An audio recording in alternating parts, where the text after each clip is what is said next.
Hello, एक बार फिर स्वागत है आपका यूनिक आईएएस अकेडमी बाय गुलफाम अली राजी में। पार्लियामेंट की काफ़ी बात हो चुकी है। आज बात करेंगे पार्लियामेंट के अधिकारियों की। अधिकारी से मतलब समझ रहे हैं आप?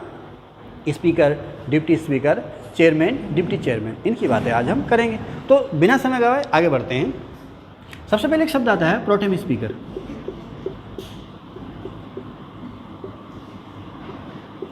प्रोटेम स्पीकर, तो जो लोग, मैं आपको बताना चलूँ कि जो लोग कंपटीशन एग्ज़ाम की तैयारी नहीं भी कर रहे हैं, तो अगर वो हमारे साथ हमारी वीडियो में जुड़े रहते हैं तो एक अच्छे सिटीजन बन सकते हैं। देश दुनिया में क्या चीज़ें चलती हैं, ये टेक्निकल वर्ड्स हैं क्या हैं, उनके बारे में हम आपको सबको बताते चलेंगे। प्रोटेम स्पीकर, सबसे पहला शब्द आप लोग अक्सर सुनते होंगे। देखिए, जब भी हमारे यहाँ नया चुनाव होता है, जिसे हम आम चुनाव कहते हैं, जब भी हमारे यहाँ नया आम चुनाव होगा, संसद या विधानसभा का नए सिरे से गठन होगा, तो अभी आप देखेंगे कि उसमें स्पीकर का चुनाव भी होना है, डिप्टी स्पीकर का चुनाव भी होना है। अब जब तक स्पीकर और डिप्टी स्पीकर का चुनाव नहीं होगा, अब स्पीकर क्या होता है? लोकसभा में स्पीकर और राज्यसभा में जो होते हैं चेयरमैन। राज्यसभा के जो चेयरमैन होते हैं वो भारत के उपराष्ट्रपति होते हैं। भारत के जो भी उपराष्ट्रपति होंगे वो राज्यसभा के चेयरमैन यानी कि सभापति होंगे। लेकिन लोकसभा में जो स्पीकर होते हैं वो हर बार चुने जाते हैं। नई लोकसभा, नए स्पीकर उसमें चुने जाएंगे।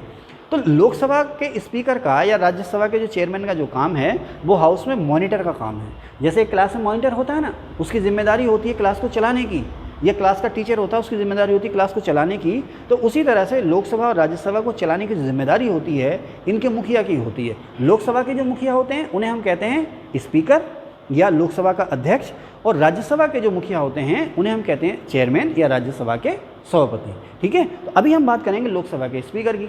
अब देखिए, मैंने आपको बताया नई लोकसभा का चुनाव हुआ, लोकसभा का गठन हो गया। गठन का मतलब इलेक्शन कमीशन ने नोटिफिकेशन जारी कर दिया कि फला फला जो व्यक्ति हैं वो फला फला सीट से चुन लिए गए हैं। अब राष्ट्रपति का रोल यहाँ पर शुरू हो जाता है। लोकसभा का गठन हो गया, अब राष्ट्रपति जो हैं एक आदेश निकालते हैं जिसे नोटिफिकेशन या अधिसूचना कहते हैं कि फला तारीख को लोकसभा का सेशन बुलाया जाएगा या लोकसभा की बैठक बुलाई जाएगी। ध्यान रखना, मैं स्पेशली कह रहा हूँ कि लोकसभा की, संसद की नहीं कह रहा। यहाँ पर नया चुनाव हुआ है, आम चुनाव हुआ है, तो सबसे पहला जो हमारा काम है लोकसभा का गठन और लोकसभा की कार्यवाही को चलाना है, क्योंकि राज्यसभा भंग थोड़ी हुई है, राज्यसभा तो चली रही है। तो सबसे पहला जो महत्वपूर्ण काम है, राष्ट्रपति आदेश जारी करते हैं कि फला तारीख को लोकसभा की बैठक होगी और उसमें फला तारीख को जो है स्पीकर का चुनाव या लोकसभा अध्यक्ष का चुनाव होगा। अब लोकसभा की बैठक शुरू हो गई, लोकसभा की बैठक शुरू हो गई। अब वहाँ पर तो कोई मॉनिटर है नहीं, तो कौन चलाएगा? कौन? भाई आप क्लास में बैठे हैं, आप लोग क्लास में आए तो मैंने कहा आप यहाँ बैठ जाइए, आप वहाँ बैठ जाइए, चलिए आप बोलिए, आप बोलिए, आपने होमवर्क किया है नहीं किया, आप क्या कहना चाह रहे हैं, आप क्या कहना चाह रहे हैं, समझ रहे ना? तो मैं यहाँ पर आपको मॉनिटर कर रहा हूँ, लेकिन जब नई बैठक शुरू हुई है वहाँ तो कोई है ही नहीं। अब देखिए, यहीं पर एक बहुत महत्वपूर्ण बात मैं आपको बताता चलूं। कभी मैं अपनी क्लास में अक्सर कहता हूं, एक जुमला है मेरा कि आप जब भी मेरी क्लास में बैठें तो अपने साथ कॉपी पेन ज़रूर लेकर के बैठें। जब भी आप मेरी वीडियो देखें तो अपने साथ कॉपी पेन ज़रूर लें, क्योंकि मैं बोलता बहुत ज़्यादा हूं, लिखाता बहुत कम हूँ। और अपने लेसन प्लान के साथ साथ मैं जो हूँ, एक जैसे एक तैराक होता है ना समंदर में, एक झील में तैराक होता है, वो किधर को भी निकल लेता है, वही मेरा रिवाज है। हालांकि मैं सीधे सीधे मुद्दों पर रहूँगा, लेकिन बीच में जब भी मेरे दिमाग में कोई बात आती है महत्वपूर्ण बताने के लिए, मैं आपको बताता चलता हूँ जो अक्सर किताबों में आपको नहीं मिलेंगी। तो यहीं पर जो बात है मैं बताना चाह रहा हूँ कि जैसे मान लीजिए वर्तमान लोकसभा है, वर्तमान लोकसभा के जो स्पीकर हैं श्रीमान ओम बिरला जी हैं। ओम बिरला जी नाम है ना? हाँ, श्रीमान ओम बिरला जी वर्तमान लोकसभा के स्पीकर हैं। अब इनका टेन्यूर, इनका कार्यकाल कब तक रहेगा बताएं विमल जी?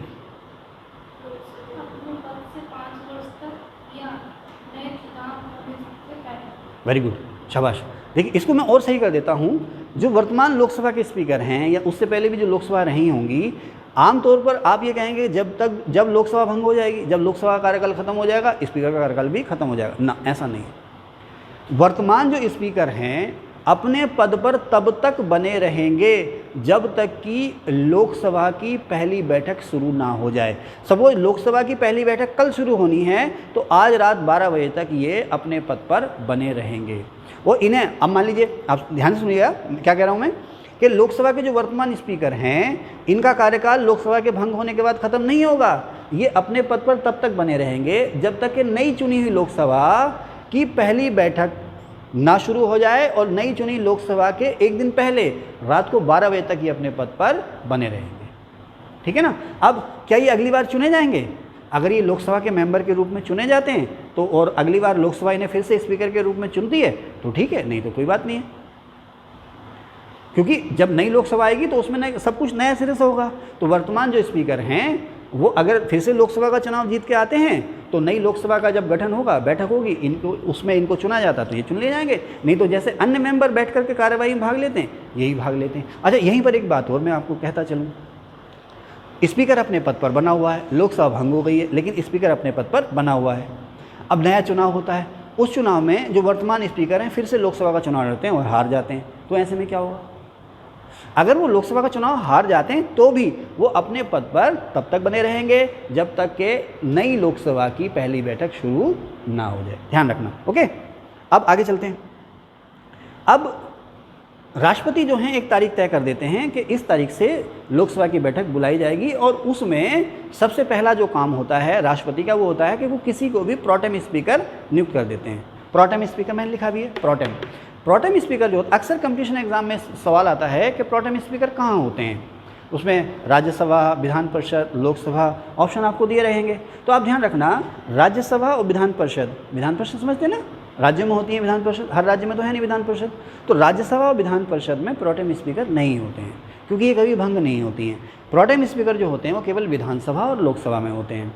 प्रोटेम स्पीकर कौन होगा ये राष्ट्रपति तय करते हैं। राष्ट्रपति हाउस का मतलब लोकसभा है तो लोकसभा और विधानसभा है तो विधानसभा। आमतौर पर हमारे यहाँ ये रिवाज रहा, ये परंपरा रही है और हमने इसका अभी तक पालन किया है, कुछ एक मौक़ों को छोड़ करके, कि लोकसभा में या विधानसभा में जो सबसे सीनियर मेंबर होते हैं, देखिए विधानसभा के अगर प्रोटेम स्पीकर की बात करेंगे तो वहाँ राज्यपाल का रोल होगा, लेकिन अभी हम बात कर रहे हैं लोकसभा की, तो लोकसभा में जो सबसे सीनियर मेंबर होंगे राष्ट्रपति उन्हें प्रोटेम स्पीकर नियुक्त कर देते हैं। ध्यान रखना, लिख लेना, उन्हें शपथ दिलाई जाती है बाकायदा। उन्हें राष्ट्रपति जो हैं जिनको भी प्रोटेम स्पीकर अपॉइंट करते हैं उन्हें संसद सदस्य के रूप में और प्रोटेम स्पीकर के रूप में शपथ दिलाते हैं, समझ रहे ना। अब राष्ट्रपति ने जिसे चाहा, लेकिन हमने रिवाज क्या कायम किया है कि जो सबसे सीनियर मेंबर होगा लोकसभा का उसे राष्ट्रपति प्रोटेम स्पीकर बना देते हैं। प्रोटेम स्पीकर की जिम्मेदारी क्या होती है? उसकी जिम्मेदारी होती है कि जिस दिन हाउस की पहले बैठक होगी वो नए मेंबर्स को, जो भी जितने मेंबर्स सारे के सारे नए हैं वहाँ पर, जितने मेंबर्स आएंगे उन्हें शपथ दिलाएंगे। प्रोटेम स्पीकर का सबसे जो इम्पोर्टेंट काम है वो है कि नए मेंबर को शपथ दिलाएंगे, पहली बात। और दूसरी बात, जब तक कि स्थायी स्पीकर का, यानी कि जो नए स्पीकर चुने जाएंगे, जब तक कि नए स्पीकर का इलेक्शन नहीं हो जाता है तब तक प्रोटेम स्पीकर हाउस की कार्रवाई को चलाएंगे। हाउस की कार्रवाई को चलाने का मतलब क्या है? आप बोलिए, आप वहाँ बैठ जाइए, आप वहाँ बैठ जाइए, है ना। अब हम प्रोटेम स्पीकर से ये उम्मीद करते हैं कि अगर उसको प्रोटेम स्पीकर बना दिया, देखिए राष्ट्रपति ने क्या किया, भाई जो सबसे सीनियर होगा, किस पार्टी का है किस पार्टी का नहीं है उससे कोई लेना देना नहीं है, जो सबसे सीनियर होगा उसे बना दिया जाएगा। उससे ये उम्मीद की जाती है कि 2 दिन 3 दिन 4 दिन जब तक भी प्रोटेम स्पीकर रहेगा तो वो दलगत राजनीति से अलग हट करके काम करेगा, उसे किसी पार्टी से कोई लेना देना नहीं है। ओके, समझ गए। तो इसका पहला काम ये नए चुने हुए सदस्यों को शपथ दिलाएगा। शपथ हो गई, उसके बाद ये तब तक अपनी पोस्ट पर रहेगा, तब तक स्पीकर रहेगा जब तक के नए स्पीकर का चुनाव ना हो जाए। अच्छा, यहीं पर एक शब्द आता है चेयर या चेयरपर्सन, समझ में आ रहा है? आपको समझ में आ रहा है? अरे ठीक है ना।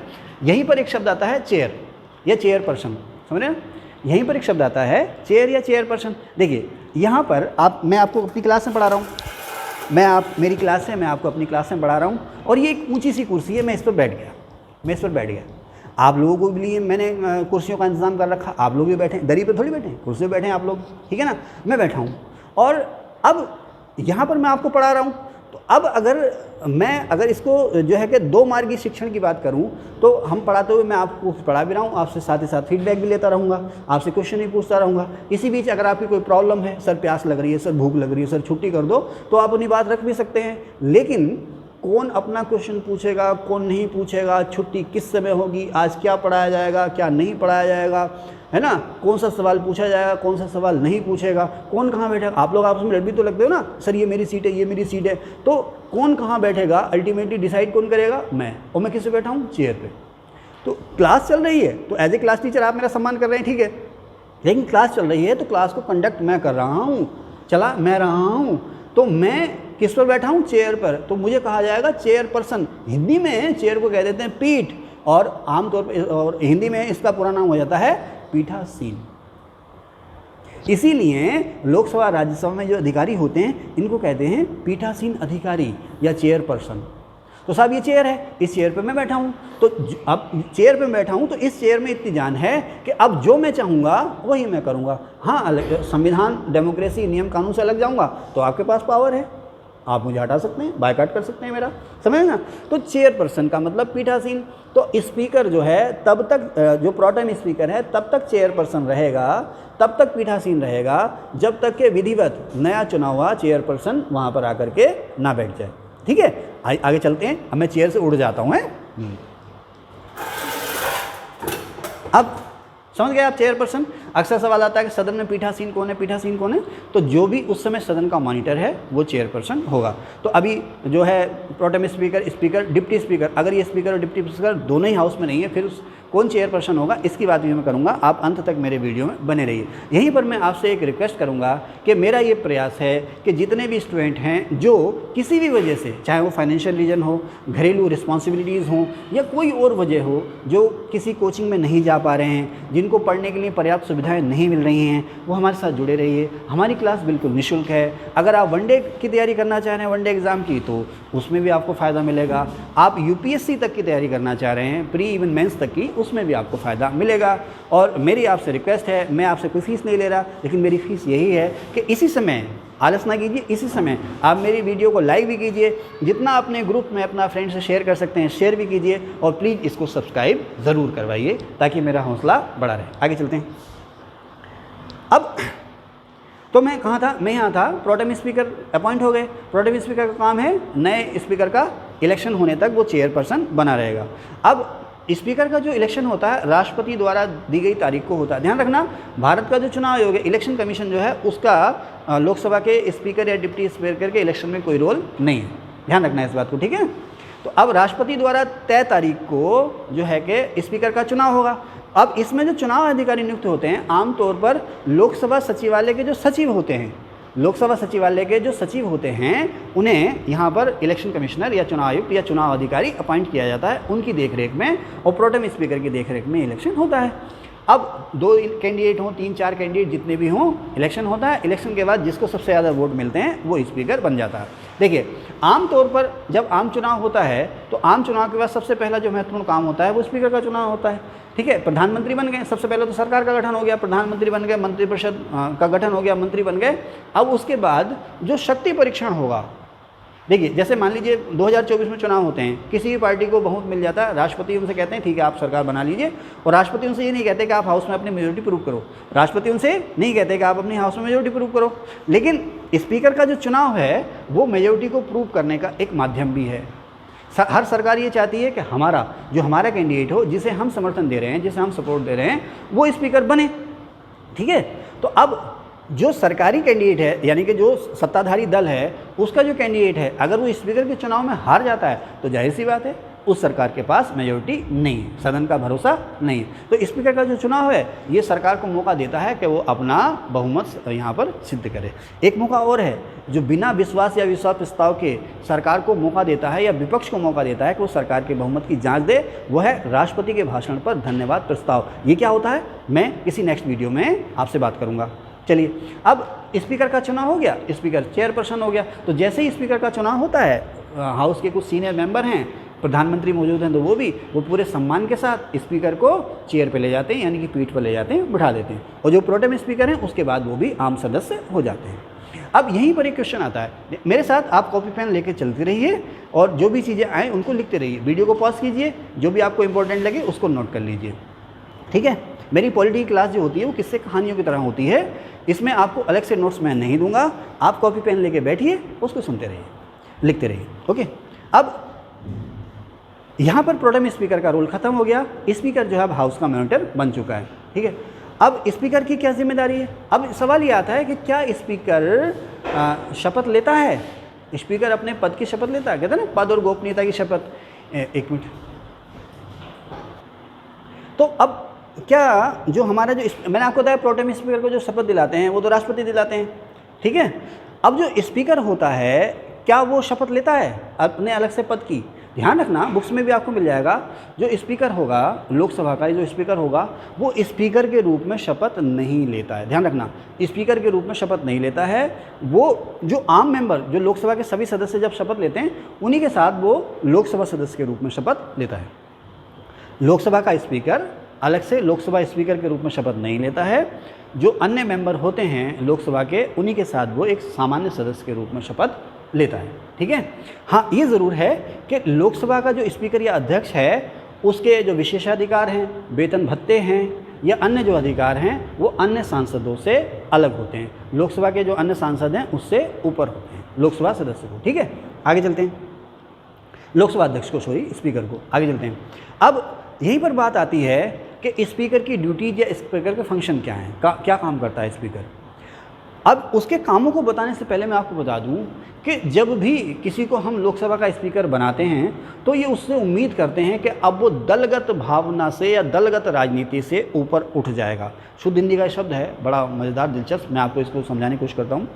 दलगत राजनीति का मतलब ये है कि जब भी हम कोई काम करते हैं तो हम ये सोचते हैं कि हमारी पार्टी का फ़ायदा किस में है। हम किसी भी काम को अच्छा बुरा होना नहीं सोचते, हम ये सोचते हैं कि हमारी पार्टी का हित किस में है। जैसे आप देखते हैं ना कि लोकसभा या राज्यसभा में वोटिंग होती है, लोकसभा में या विधानसभा में वोटिंग होती है तो पार्टियाँ व्हिप जारी करती हैं। व्हिप जब जारी हो जाता है तो लोकसभा के विधानसभा के सदस्य जो होते हैं उनके हाथ बन जाते हैं। अब उनकी अंतरात्मा कुछ भी कह रही है कि काम इस पर, इसकी फेवर में या इसके अगेंस्ट हमें वोट देना चाहिए, उसकी उसमें नहीं चलती है। पार्टी ने जो व्हिप जारी कर दिया है कि इसकी फेवर में वोट देना है तो देना है, इसके अगेंस्ट वोट देना है तो देना है। ठीक है साहब, इसी को कहते हैं हम दलगत भावना। लेकिन लोकसभा स्पीकर से हम ये उम्मीद करते हैं कि वो अब दलगत भावना के आधार पर काम नहीं करेगा। हालांकि ध्यान रखिएगा, इसको नोट भी कर लीजिएगा कि जो स्पीकर, एक बार सवाल भी आया था कि जब वो स्पीकर कोई बन जाएगा तो क्या उसकी जो जिस पार्टी से वो आया है, जिस पार्टी का वो लोकसभा का मेंबर है, क्या उस पार्टी की मेंबरशिप खत्म हो जाएगी ना। वो अपनी पार्टी का जो प्राइमरी मेंबर है, प्राथमिक सदस्य बना रहेगा। अब वो बीजेपी के टिकट पर चुन के आया तो बीजेपी का ही मेंबर रहेगा, कांग्रेस के टिकट पर या अन्य किसी टिकट पर चुन के आया तो वो उसी पार्टी का मेंबर रहेगा, उसकी पार्टी की सदस्यता नहीं जाएगी। लेकिन हम उससे उम्मीद करेंगे कि सदन को चलाते हुए, सदन के नेता के रूप में जब भी वो जिम्मेदारियां निभाएगा तो वो अपनी पार्टी के जो हित हैं उनको साइड रख देगा। वो सभी के साथ एक समान व्यवहार करेगा, वो किसी भी तरह का पक्षपात नहीं करेगा। इसी निष्पक्षता को और मजबूत करने के लिए या सदन में जितने भी मेंबर बैठे हैं उन्हें ये भरोसा रहे कि लोकसभा के जो स्पीकर हैं वो अनबायस्ड होकर काम करेंगे। जैसे आप देखें ना, जैसे इंडिया का राष्ट्रीय धर्म क्या है आमतौर पर? राष्ट्रीय खेल। वैसे तो इंडिया का राष्ट्रीय खेल जो है गजट नोटिफिकेशन में कोई भी नहीं है, आमतौर पर हम हॉकी को कह देते हैं। लेकिन जो क्रिकेट है ना, वो एक तरह से हमारा राष्ट्रीय धर्म है। वो हिंदू हो, मुसलमान हो, सिख हो, ईसाई हो, कोई भी हो, जब हमारी टीम जीतती है तो खुश होता है और जब हमारी टीम हारती है क्रिकेट की तो निराश हो जाता है। तो क्रिकेट एक तरह से हमारा राष्ट्रीय धर्म बन चुका है। एशिया कप आ रहा है, वर्ल्ड कप आ रहा है, बने रहिएगा। आगे चलते हैं।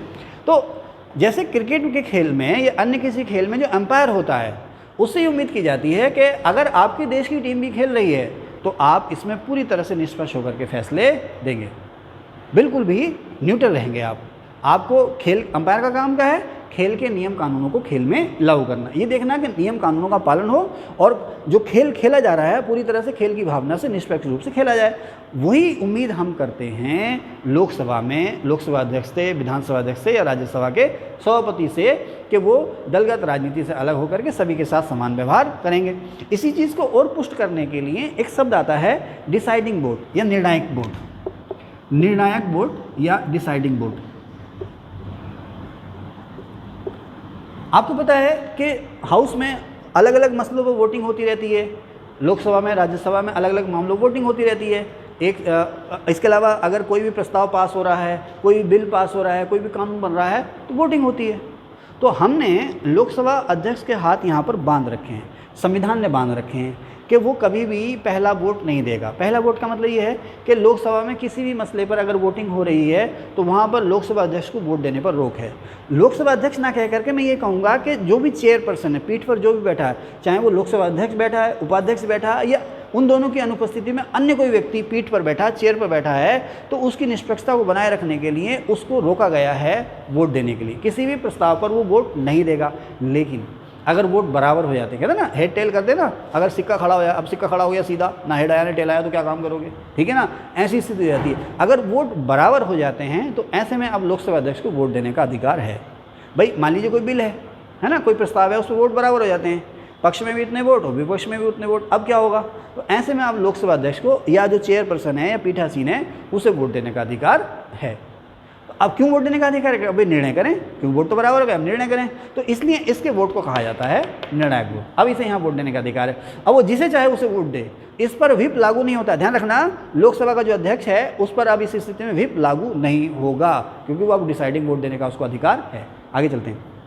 अब सेशन चल रहा है साहब, अब सेशन बुलाते कौन है, अब स्पीकर का चुनाव हो गया, सारे काम हो गए, ठीक है ना, शपथ भी ले ली, नहीं शपथ नहीं लेते हैं स्पीकर, एज ए स्पीकर शपथ नहीं लेते हैं, तो उन्होंने जो है सारे काम कर लिए। अब क्या होगा, अब कुछ समय के लिए लोकसभा की बैठक जो है वो स्थगित हो जाती है। अब सेशन बुलाया जाता है, सेशन बुलाया जाता है, और सेशन बुलाने का अधिकार है, संसद का सेशन बुलाने का अधिकार राष्ट्रपति को। राष्ट्रपति एक तारीख फिक्स कर देते हैं और एक स्थान बता देते हैं कि फला जगह पर जो है कि पार्लियामेंट की बैठक होगी। अच्छा, इसके बारे में अलग से बात करेंगे कि कब बुलाते हैं, कहाँ बुलाते हैं, कैसे बुलाते हैं, इसकी बात अलग करेंगे कभी। तो खैर, जो सेशन बुलाने का जो अधिकार है वो राष्ट्रपति को, आर्टिकल 85 हमारे संविधान का कहता है कि राष्ट्रपति जिस तारीख को और जिस समय वो उचित समझें, जिस स्थान पर वो उचित समझें, संसद की बैठक बुलाएंगे और संसद सदस्यों की उसमें मौजूदगी की अपेक्षा करेंगे, यानी कि हम उम्मीद है कि आप उस बैठक में आएंगे। अच्छा, यहीं पर लगे हाथ में आपको बताता चलूं कि हमारा संविधान इस मामले में मौन है कि संसद की बैठक होगी कहाँ, संसद भवन में होगी या किसी अन्य जगह पर होगी, तो ये राष्ट्रपति का विवेक है। अब संसद की बैठक संसद भवन में ही होती है, क्योंकि हमने किस लिए बनाया, पार्लियामेंट हाउस इसलिए बनाया, या और कोई ऐसी जगह है जहाँ पर हम आराम से बैठकर बात कर सकें। लेकिन कॉन्स्टिट्यूशन में इस पर कोई रोक नहीं है, ये राष्ट्रपति का अधिकार है। अगर राष्ट्रपति चाहेंगे खुले में बैठक होगी संसद की तो वहाँ पर भी हो सकती है। समझ रहे ना साहब। तो अब राष्ट्रपति ने एक तारीख दे दी, सेशन शुरू हो गया, संसद की बैठक शुरू हो गई। अच्छा, यहीं पर एक शब्द आता है सत्र और बैठक। सत्र यानी कि सेशन और बैठक यानी कि सिटिंग। अब मान लीजिए आज का डेट है, आज 28, 27, 26, आज 26 अगस्त है। मान लीजिए 26 अगस्त से सेशन शुरू हुआ और ये सेशन चला 26 अक्टूबर तक, 2 महीने ये सेशन चला। 26 अगस्त से शुरू होकर के 26 अक्टूबर तक ये सेशन चला। तो ये जो 2 महीने का समय है, ये ड्यूरेशन है, इसे कहते हैं हम सेशन। ये जो 2 महीने का समय है इसे हम कहते हैं, क्या कहते हैं, सेशन कहते हैं, ठीक है ना। लेकिन इसके बीच में जो डेली बैठक, जो डेली काम होता है हर दिन 26, 27, 28, 29, 30 को, इसमें जो डेली काम होता है उसे हम कहते हैं सिटिंग्स या बैठकें। ध्यान रखना, सत्र और बैठकों में ये अंतर है। तो संसद का जो सत्र बुलाते हैं राष्ट्रपति बुलाते हैं, और राष्ट्रपति को ही अधिकार है संसद के सत्र को स्थगित करने का। स्थगित मतलब समझते हैं, देखिए 2 महीने का काम हो गया, उसके बाद क्या होता है कि राष्ट्रपति जो हैं आदेश जारी करते हैं, नोटिफिकेशन जारी करते हैं कि फला तारीख से संसद का जो सेशन है स्थगित हो जाएगा। इसमें एक शब्द आता है, ध्यान दिया होगा आपने, कि राष्ट्रपति ने संसद का सत्र अनिश्चित काल के लिए स्थगित कर दिया। अनिश्चित काल के लिए स्थगित करने का मतलब यह है कि अब कब मिलेंगे कुछ पता नहीं है, कब मिलेंगे, कहाँ मिलेंगे, इसके लिए डेट जो है हम फिर से डिसाइड करेंगे। तो संसद का सत्र स्थगित करने की, लोकसभा को भंग करने की जो पावर है, सत्र बुलाने की जो पावर है, वो राष्ट्रपति के पास है। ध्यान रखिएगा, अगर राष्ट्रपति संसद का सत्र नहीं बुलाते हैं तो बैठक आयोजित नहीं होगी, राष्ट्रपति का ये अधिकार है। वो बात अलग है, चाहे आप बाद में उनके खिलाफ महाभियोग ले आए, वो अलग बात है, लेकिन बैठक तभी होगी जब राष्ट्रपति इसके लिए परमिशन दे दें, आदेश निकाल दें, ठीक है। सेशन शुरू हो गया, अब सेशन शुरू हो गया, राष्ट्रपति का रोल यहाँ पर ख़त्म हो गया। अब जब सेशन शुरू हो गया तो पूरी जो कमान है, पूरी जो शक्तियाँ हैं वो लोकसभा अध्यक्ष के पास आ गई हैं। अब बैठक पूरे दिन होगी, बैठक स्थगित होगी 1 घंटे के लिए, 2 मिनट के लिए, 2 दिन के लिए, पूरे सेशन के लिए बैठक स्थगित होगी। ये पूरा का पूरी जिम्मेदारी है वो स्पीकर की है, लोकसभा अध्यक्ष की है, चेयरपर्सन की है। आपने सुनते ना, अभी जैसे पीछे सेशन चल रहा था तो काफ़ी हंगामा खेल सेशन रहा था, कभी विपक्ष हल्ला कर रहा है, कभी सत्ता पक्ष हल्ला कर रहा है, कभी बायकॉट कर रहा है। तो अक्सर आप सुनते थे कि सेशन स्पीकर ने बैठक फिर से स्थगित कर दी, या चेयरमैन ने बैठक फिर से 2 घंटे के लिए या 3 घंटे के लिए या पूरे दिन के लिए स्थगित कर दी। तो ये जो है, जो स्पीकर का, ये चेयरमैन का विवेकाधिकार है। वो देखते हैं शोर शराबा हो, हल्ला ज़्यादा हो रहा है तो कुछ समय के लिए बैठक स्थगित कर दो, बाहर आकर के बातचीत कर लो, कोई सेशन चलने दो, बैठक चलने दो, बात बनती है, ठीक है, नहीं तो ये सिलसिला लगातार ऐसे ही चलता रहता। ध्यान रखना, सत्र स्थगित कौन कर सकते हैं, राष्ट्रपति। बैठक स्थगित कौन कर सकते हैं, पीठासीन, जो भी चेयरपर्सन वहाँ पर हों। अब खैर, अब यहाँ पर हम एक चीज़ और देखेंगे कि स्पीकर के या जो भी चेयरपर्सन है उसके अधिकार क्या क्या हैं। एक तरह से हाउस में, लोकसभा में स्पीकर और राज्यसभा में चेयरमैन जो है वो पूरी तरह से सर्वे सर्वा है। उसकी जिम्मेदारी है पूरी जो सिटिंग्स हैं, बैठकें हैं या जो हाउस है उसको चलाने की, और इस जिम्मेदारी का पालन करने के लिए उसको बहुत सारे अधिकार दिए हैं। जैसे नया सेशन शुरू हो गया है, तो कौन सी पार्टी या कौन सा मेंबर कहाँ बैठेगा, ये जो सीट देनी है वो स्पीकर तय करेंगे। आमतौर पर जो सत्ता पक्ष होता है आगे होता है, दाएं साइड में होता है, विपक्ष होता है बाएं साइड में होता है आमतौर पर। अब कोई निर्दलीय मेंबर हैं तो किसको कहाँ पर सीट दी जानी है, ये जो अधिकार है वो स्पीकर का, जो स्थान वो तय कर देंगे वहाँ पर वो बैठेंगे। एक बात। दूसरी बात, सरकार है या दूसरे जो सांसद हैं कोई बिल रखते हैं हाउस में, तो उस बिल को रखने की मंजूरी देना या ना देना ये स्पीकर का अधिकार है। कोई बोलना चाह रहा है, किसी को बोलने देना या ना बोलने देना स्पीकर का अधिकार है। कोई क्वेश्चन पूछा जा रहा है, चाहे वो तारांकित प्रश्न हो या अतारांकित प्रश्न हो, उसको परमिशन देनी है नहीं देनी है स्पीकर का अधिकार है। अच्छा, यहीं पर एक बात हो रही, यहीं पर आप लोग ध्यान दीजिएगा कि कोई प्रश्न तारांकित होगा या अतारांकित होगा इसका फैसला स्पीकर ही करेंगे। आपने भले ही कह दिया कि जहाँ मेरा प्रश्न जो है तारांकित के रूप में या अतारांकित के रूप में लिया जाए, लेकिन इसका फैसला स्पीकर करेंगे कि ये प्रश्न तारांकित है या अतारांकित है। इस प्रश्न का जवाब देना है या नहीं देना है इसको भी डिसाइड करेंगे स्पीकर। किसी और जब हम पढ़ेंगे ना प्रश्नकाल, शून्यकाल, इस तरह की चीज़ जब पढ़ेंगे, इस तरह की वीडियो जब हम बनाएंगे तो उसकी बात अलग से करेंगे। अभी अपने मुद्दे पर आते हैं। तो प्रश्नों को पूछने की अनुमति देना, कोई प्रश्न तारांकित है या अतारांकित है, इसको डिसाइड करेंगे स्पीकर। और बड़ी मज़ेदार बात यहीं पर, मैंने कहा ना बोलता ज़्यादा हूँ लिखाता कम हूँ, तो अपने साथ कॉपी पेन जरूर रखिएगा। यहीं पर मेरे जहन में एक बात आई कि कोई प्रश्न तारांकित होगा या अतारांकित होगा ये डिसाइड करेंगे स्पीकर। इसके अलावा कोई जो प्रश्न पूछा गया है ये किस मंत्रालय से रिलेटेड है, किस मंत्रालय से संबंधित है। कोई भी जो भी प्रश्न पूछा जा रहा है वो प्रश्न किस मंत्रालय से रिलेटेड है। मान लीजिए मैंने पूछ लिया कि भाई उत्तराखंड में बाढ़ आई है, उस बाढ़ राहत के लिए सरकार ने क्या क्या प्रयास किए हैं, तो ये पर्यावरण मंत्रालय से पूछा जाना है, जल मंत्रालय से पूछा जाना है, जलवायु परिवर्तन मंत्रालय से पूछा जाना है, आपदा प्रबंधन मंत्रालय से ये प्रश्न पूछा जाना है। इसका जवाब कौन देगा, कौन सा मंत्रालय इसका जवाब देगा, ये डिसाइड करेंगे स्पीकर। ठीक है। अब स्पीकर कहते हैं भाई ये जो सवाल है इस मंत्रालय का है, फला तारीख को, अब वो मंत्री से भी कह देंगे फला तारीख को आप जवाब देने के लिए मौजूद रहें, और जिसने प्रश्न पूछा है उसे भी कह देंगे फला तारीख को आप आ जाएं, आपके प्रश्न का जवाब दिया जाएगा। अक्सर ऐसा हो जाता है, कभी कभी मैं अखबारों में पढ़ता हूँ कि जिसने प्रश्न पूछा था उसके प्रश्न का जवाब दिया जा रहा, वो गायब है। और मंत्री जी का जिम्मा है कायदे में, कैबिनेट स्तर का या राज्य जिस मंत्री के पास जिम्मा है अपने मंत्रालय को चलाने का, कायदे में उसको जवाब देना चाहिए। लेकिन अक्सर ऐसा होता है कि कैबिनेट मंत्री आए नहीं जवाब देने, उन्होंने राज्य मंत्री को जवाब देने भेज दिया। खैर जो भी है वो बिजी रहते होंगे, उनकी मजबूरियां होती होंगी, जो भी हैं। तो स्पीकर डिसाइड करेगा कि भाई आप आएँ और अपना क्वेश्चन का आंसर सुने और आप अपने इस क्वेश्चन का आंसर दें। अब अगर कोई सदस्य उस उत्तर से सहमत नहीं होता है, वो फिर से अपनी बात को कहना चाह रहा है, जिसे हम कहते हैं अनुपूरक सप्लीमेंट्री क्वेश्चंस। अब कोई सदस्य उसी से जुड़ा हुआ कोई और सवाल पूछना जा रहा है तो स्पीकर की मर्जी है वो उसे सवाल पूछने की परमिशन दे या ना दे। इसी तरह से हाउस में बहुत सारे प्रस्ताव रखे जाते हैं, आपने सुना होगा, निंदा प्रस्ताव, ध्यानाकर्षण प्रस्ताव, विश्वास प्रस्ताव, ईश्वर प्रस्ताव। तो ये रखे जाएंगे हाउस में या नहीं रखे जाएंगे, इनको मंजूरी देनी है या नहीं देनी है, किसी और को किसी मसले पर बोलने की अनुमति देनी है, कितने समय उसको बोलने देना है, ये सारी जिम्मेदारी जो है वो चेयरपर्सन की या स्पीकर की है। अगर हाउस में प्रधानमंत्री मौजूद हैं, उप प्रधानमंत्री मौजूद हैं या कोई सीनियर मंत्री मौजूद हैं तो भी, हालांकि उनकी गरिमा बनाए रखी जाती है, लेकिन वहाँ पर हाउस में अगर वो मौजूद हैं तो हाउस की जिम्मेदारी जो है वो स्पीकर की है। वो कभी आपने देखा है प्रधानमंत्री को ऊंची चेयर पर बैठा हुआ हाउस में? नहीं देखा हो ना, ऊंची चेयर जो है वो स्पीकर की ही है। ओके, आगे चलते हैं।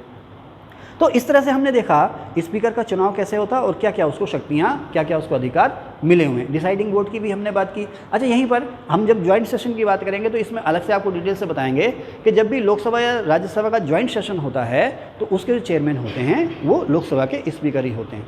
अच्छा, अब यहीं पर एक और आते हैं डिप्टी स्पीकर। डिप्टी स्पीकर जैसे राष्ट्रपति, उपराष्ट्रपति, उसी तरह से स्पीकर और डिप्टी स्पीकर। डिप्टी स्पीकर का जो चुनाव होता है वो स्पीकर की देखरेख में होता है। अब किस तारीख को होगा, कब होगा, ये सब आपस में मिल बैठ के तय कर लिया जाता है। अब डिप्टी स्पीकर का जो चुनाव होता है वो इसलिए होता है कि किसी समय अगर स्पीकर की पोस्ट वैकेंट है, स्पीकर अपने पद पर नहीं है, या स्पीकर बिजी है, या किसी भी अन्य वजह से स्पीकर चेयर पर बैठने में सक्षम नहीं है, किसी वजह से एब्सेंट है, तो ऐसे में डिप्टी स्पीकर जो है वो चेयर पर बैठेगा। जो लोकसभा का उपाध्यक्ष होगा या डिप्टी स्पीकर होगा वो चेयर पर बैठेगा। ऐसे समय में वो पीठासीन या चेयरपर्सन होगा। अब आप देखें, जब स्पीकर नहीं है, डिप्टी स्पीकर चेयरपर्सन है या डिप्टी स्पीकर जो है कि पीठासीन है, तो ऐसे में उसे वो सारी शक्तियाँ और अधिकार मिलेंगे सदन के अंदर जो स्पीकर को मिलते हैं, लेकिन अलग से उसको सैलरी नहीं मिलेगी।